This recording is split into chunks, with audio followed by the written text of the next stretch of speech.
জাতীয়তাবাদী স্বেচ্ছাসেবক দল আয়োজনে তেজগাঁ থানা কর্মী সভা অনুষ্ঠিত হয়।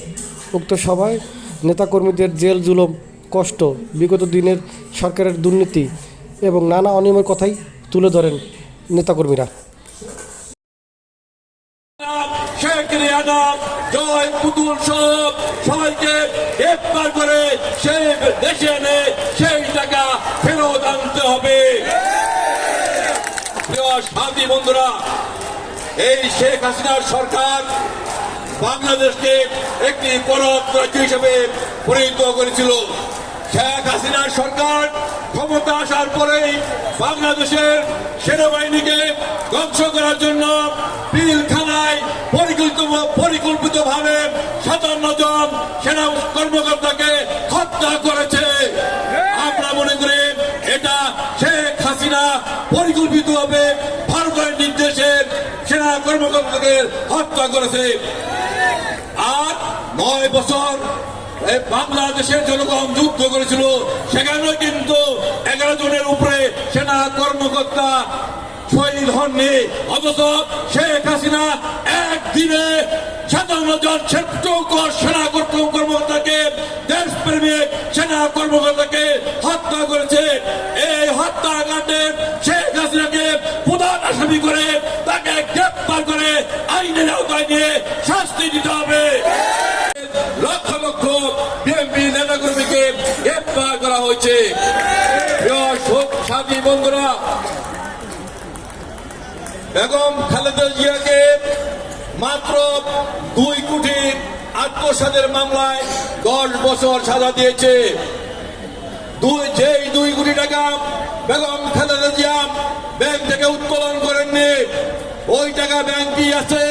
তারপরও বেগম খালেদা জিয়াকে 10 বছর সাজা দিয়েছে হাসিনার ক্যাঙ্গারু কোর্ট, হাসিনার নির্দেশে। অথচ শেখ হাসিনার আমলের অর্থমন্ত্রী বলেছেন 4000 কোটি টাকা কোনো টাকাই না। তাদের এক নেতা 4000 কোটি টাকা আত্মসাৎ করে বিদেশে পাচার করে দিয়েছে, কোনো টাকাই না। আর শেখ হাসিনা বলেছেন তার পিয়ন 400 কোটি টাকার মালিক, তার পিয়ন হেলিকপ্টারে চলে। এর লজ্জা আমরা রাখতে পারি না। এর কথা বলার পরে শেখ হাসিনার সাথে সাথে পদত্যাগ করা উচিত ছিল।